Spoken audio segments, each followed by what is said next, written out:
नमस्कार, खबर दोपहर देख रहे हैं आप और मैं आपके साथ राजेंद्र देव। शुरुआत दिल्ली से आ रही एक बड़ी अपडेट के साथ। भारतीय कुश्ती महासंघ के अध्यक्ष के खिलाफ वहां पर प्रदर्शन जारी है। दिल्ली के जंतर मंतर पर खिलाड़ियों ने धरना दिया हुआ है और विवाद के बाद खेल मंत्रालय ने खिलाड़ियों को बुला लिया है। खेल सचिव से मुलाकात करने पहुंचे हैं पहलवान।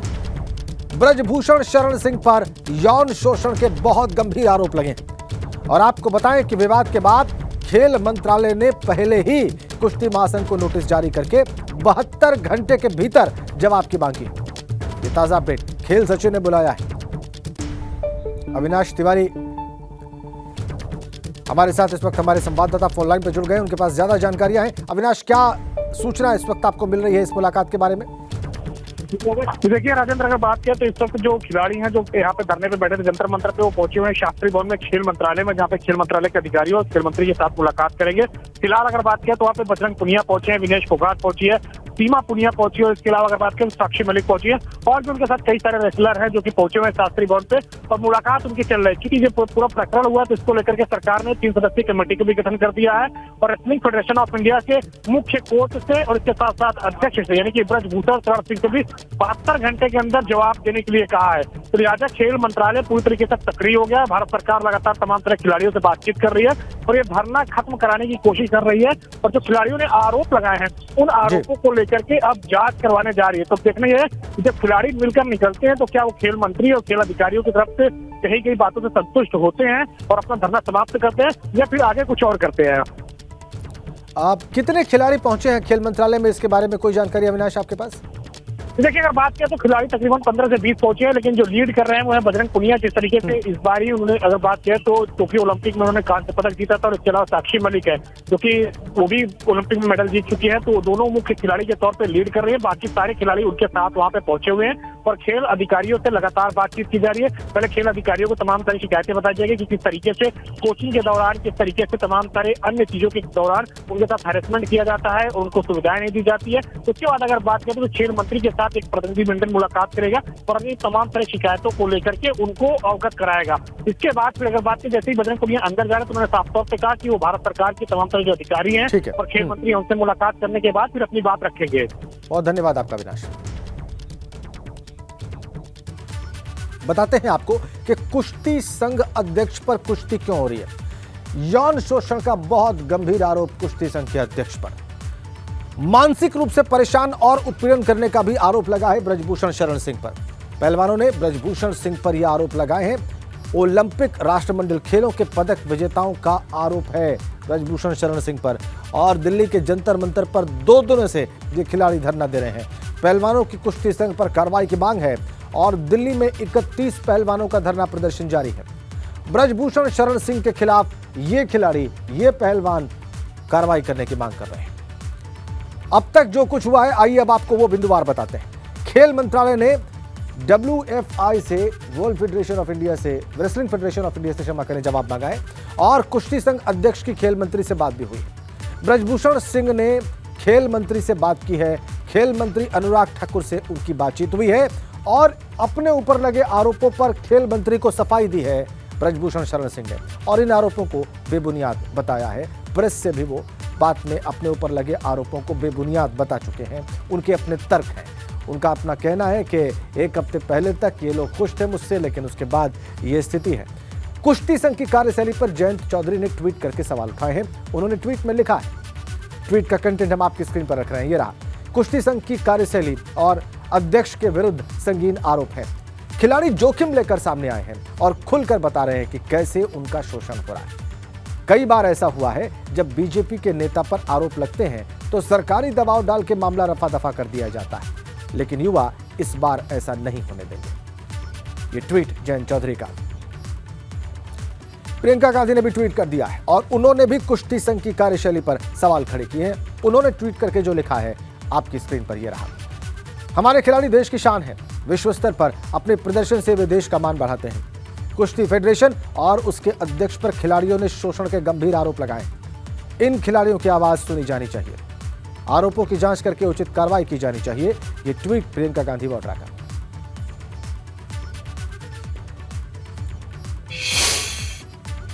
और यौन उत्पीड़न के आरोपों पर ब्रजभूषण शरण सिंह ने सफाई दी है। वो कहते हैं कि एक सप्ताह तक मैं इनके लिए अच्छा था, हमारे कामकाज की तारीफ होती थी। ओलंपिक के बाद इन खिलाड़ियों ने प्रतियोगिता में भाग ही नहीं लिया। राष्ट्रीय प्रतियोगिता के नाम पर इनकी तबीयत खराब हो जाती है, लेकिन इंटरनेशनल कंपटीशन के नाम पर इनकी तबीयत ठीक हो जाती है। सभी सरकारी योजनाओं का ये लोग फायदा उठा रहे हैं। ये तर्क हैं अपने पक्ष में ब्रजभूषण शरण सिंह के। कहते हैं एक हफ्ते पहले तक मैं इनके लिए अच्छा था, अचानक मैं खराब हो गया। एक सप्ताह तक हम इनके लिए अच्छे थे।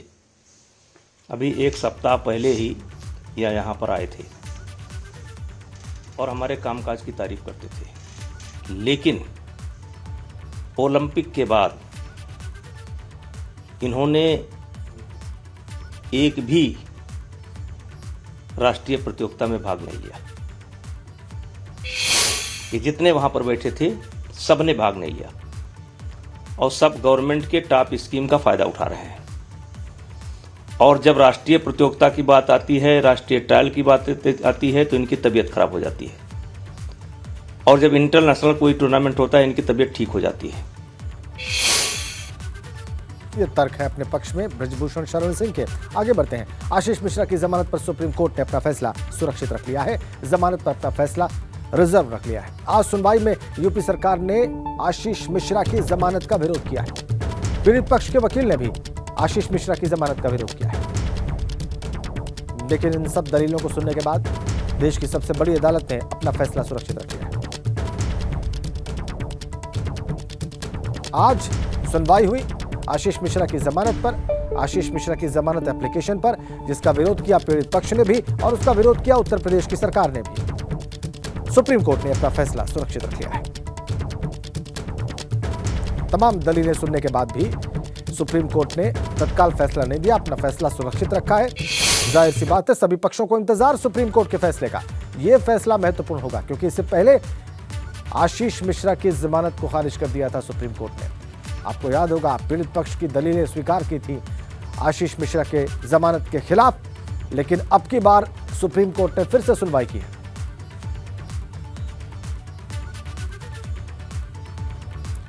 और आशीष मिश्रा के वकील की दलील क्या है आइए आपको बताते हैं। पिछले एक साल से जेल में है आशीष मिश्रा। 400 से ज्यादा गवाहों के बयान दर्ज होने हैं और ऐसे में 5 साल तक ट्रायल चलेगा, यह कहना है आशीष मिश्रा के वकील का। मेरे क्लाइंट का क्या होगा, यह भी उनका तर्क है। सुनियोजित हत्या का मामला नहीं है, यह तर्क भी दे रहे हैं आशीष मिश्रा के वकील। दिया है उन्होंने सुप्रीम कोर्ट में। आपको बताते हैं कि पीड़ित पक्ष के वकील की दलील क्या थी सुप्रीम कोर्ट में। जघन्य अपराध में आरोपियों को जमानत नहीं देनी चाहिए। आरोपी और उसके मंत्री पिता ने पीड़ितों को डराया है, धमकाया है। मंत्री पिता को भी आरोपी बनाया जाना चाहिए, यह कहना है पीड़ित पक्ष के वकील का। जमानत मिली तो निचली अदालत में मुकदमा सही दिशा में नहीं चलेगा, यह पीड़ित पक्ष के वकील कह रहे हैं। आशीष मारना ही नहीं चाहता था बल्कि मारकर भागना चाहता था, यह तर्क भी दिया है आशीष मिश्रा के विरोध में पीड़ित पक्ष के वकील ने। यूपी सरकार के वकील की दलील भी आपको बताते हैं। वो कहते थे कि मामला ट्रायल कोर्ट में चल रहा है और आशीष मिश्रा को जमानत नहीं दी जानी चाहिए। लखीमपुर की घटना बहुत पीड़ा देने वाली थी। जमानत देने पर समाज में गलत संदेश जाएगा, ये यूपी सरकार के वकील की दलील थी। अब सुप्रीम कोर्ट की टिप्पणी क्या है वो भी आपको बता देते हैं। जमानत के विरोध में कोई नई बात कहो, यह बात कही गई है यूपी सरकार से सुप्रीम कोर्ट के द्वारा। टिप्पणी बीच में जमानत की मांग करना और निर्णय देना हमारी शक्ति के तहत। जमानत पर कोर्ट विचार नहीं करेगा तो फिर कौन करेगा। आरोपियों को अपनी बातों को रखने का अधिकार है, यह बात कही है सुप्रीम कोर्ट। ये टिप्पणी की है।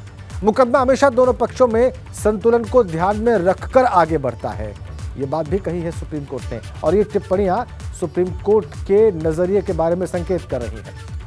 आगे बढ़ते हैं। सपा विधायक इरफान सोलंकी को बड़ा झटका लगा है। फर्जी आधार और आगजनी मामले में उन्हें जमानत नहीं मिली है। इलाहाबाद हाईकोर्ट ने उनकी अर्जी को खारिज कर दिया है। ग्वालटोली और जाजमऊ थाने में उनके खिलाफ मुकदमे दर्ज हैं। झटका, इरफान सोलंकी को उनकी जमानत अर्जी इलाहाबाद हाईकोर्ट के द्वारा खारिज। बड़ा झटका फर्जी आधार मामले में और आगजनी के मामले में। इरफान सोलंकी की जमानत अर्जी को इलाहाबाद हाईकोर्ट ने खारिज कर दिया है। ग्वालटोली और जाजमऊ थाने में उनके खिलाफ मुकदमे दर्ज हैं।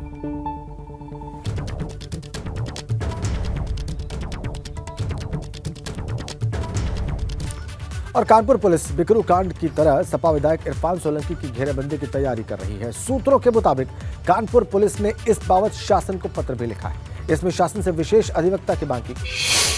बीते कल हाईकोर्ट से सपा विधायक इरफान सोलंकी की सहयोगी नूरी शौकत को जमानत मिल गई है। ऐसे में कानूनी दांवपेच में असफल होने पर सीपी ने प्रभावी पैरवी पर जोर दिया है। और आपको बताएं कि पिछले 2 महीनों में सपा विधायक इरफान सोलंकी पर कानपुर पुलिस ने 8 केसेस दर्ज किए।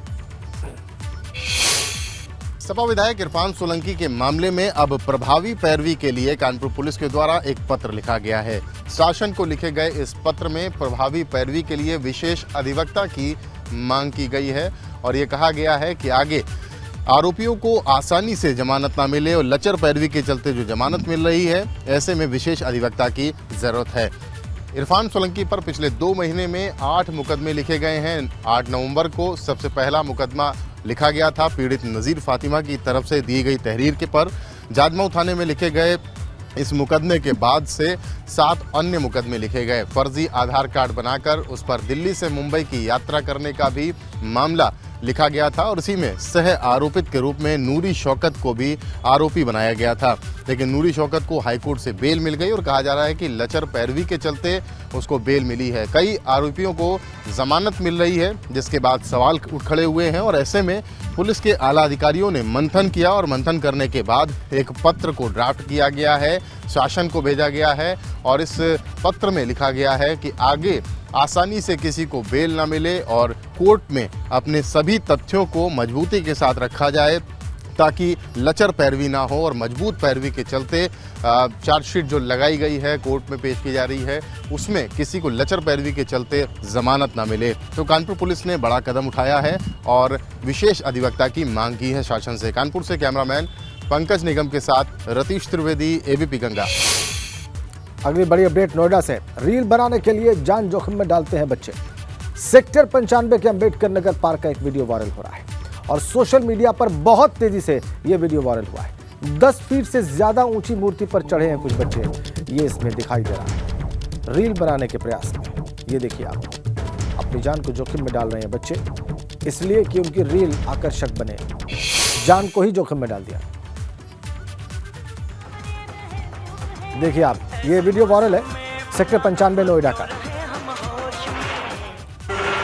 क्या हसीन है ये आलम, ये नजारा खूब है, धड़कने है जवां, सामने महबूब है, ऐसे मौसम में भला अब क्यों रहे हम होश में। तो तस्वीरें आप देखिए, पार्क में भीड़ लगी रहती है और रील के क्रेज में ये बच्चे जान जोखिम में डाल रहे हैं।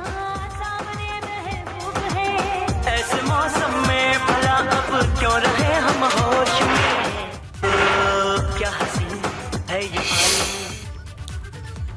आगे बढ़ते हैं। मुरादाबाद के हिंदू डिग्री कॉलेज प्रशासन ने बुर्के को लेकर हुए विवाद का समाधान निकाल लिया है। कॉलेज गेट के अंदर चेंजिंग रूम की व्यवस्था की गई है। साथ ही यह भी व्यवस्था की गई है कि अगर मुस्लिम समुदाय की लड़कियां स्कार्फ लगाकर क्लासरूम में बैठना चाहती हैं तो बैठ सकती हैं। कॉलेज प्रशासन का कहना है कि बुर्के को लेकर अब कोई विवाद नहीं है। वहीं कॉलेज प्रशासन के फैसले का मुस्लिम छात्राओं ने भी स्वागत किया है। तो कोई वजह नहीं थी, बस ड्रेस पर, मतलब कॉलेज का रूल होना चाहिए कि ड्रेस में आ रहे हैं तो बस सिंपल ड्रेस में। तो आपको इसमें कोई दिक्कत तो नहीं है? नहीं, बिल्कुल कोई दिक्कत नहीं है, हमें तो अच्छा लग रहा है, मतलब हम ड्रेस में आ रहे हैं। अब कॉलेज प्रशासन ने चेंजिंग रूम बना दिया है, उसमें आप बुर्का अपना उतार के चेंज कर सकते हैं। चेंज करके और अपनी ड्रेस में अंदर आ सकते हैं, एंट्री मिल जाती है।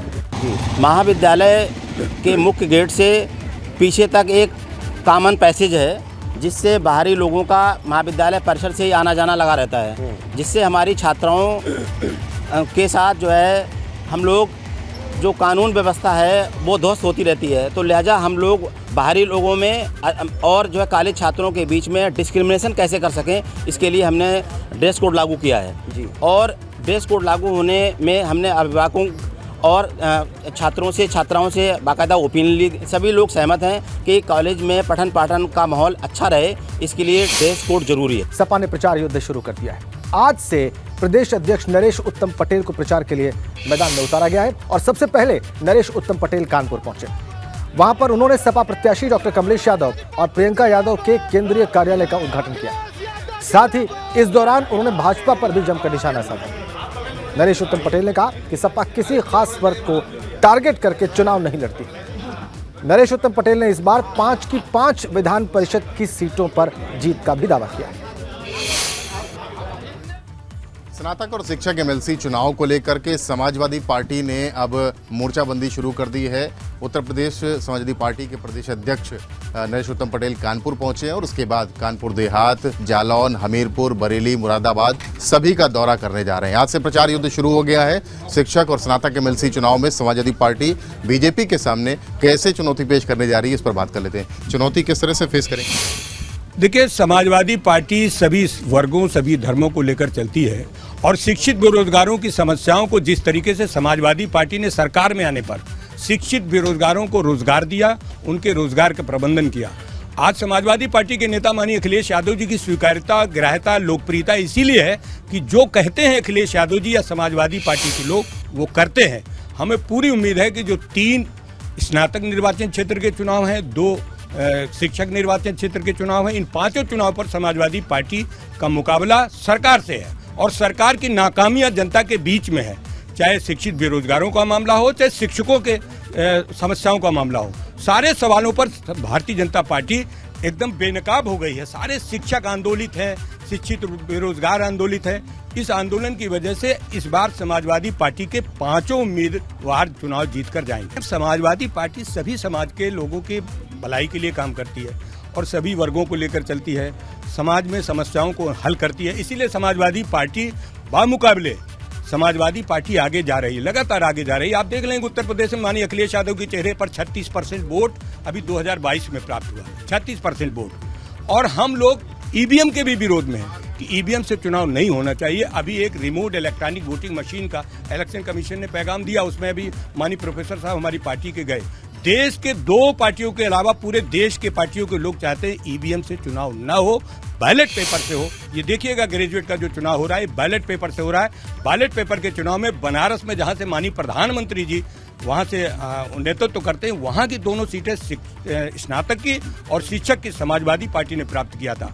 जहां पर हमारे डिप्टी चीफ मिनिस्टर हैं, वहां की सीट पर को भी डॉक्टर मान सिंह ने चुनाव जीता था। मुझे उम्मीद है कि बैलेट पेपर से चुनाव हो रहा है और बैलेट पेपर में समाजवादी पार्टी के 5 उम्मीदवार चुनाव जीतेंगे। समाजवादी पार्टी की पुरानी मांग भी रही है कि ईवीएम से चुनाव ना कराया जाए, क्योंकि ईवीएम में गड़बड़ी की जाती है। और एक बार फिर से प्रदेश अध्यक्ष वही बात को कहते हुए कि बैलेट से चुनाव होगा तो समाजवादी पार्टी 5 की 5 सीटें एक बार फिर से जीतेगी। कानपुर से कैमरामैन पंकज निगम के साथ रतीश त्रिवेदी, एबीपी गंगा।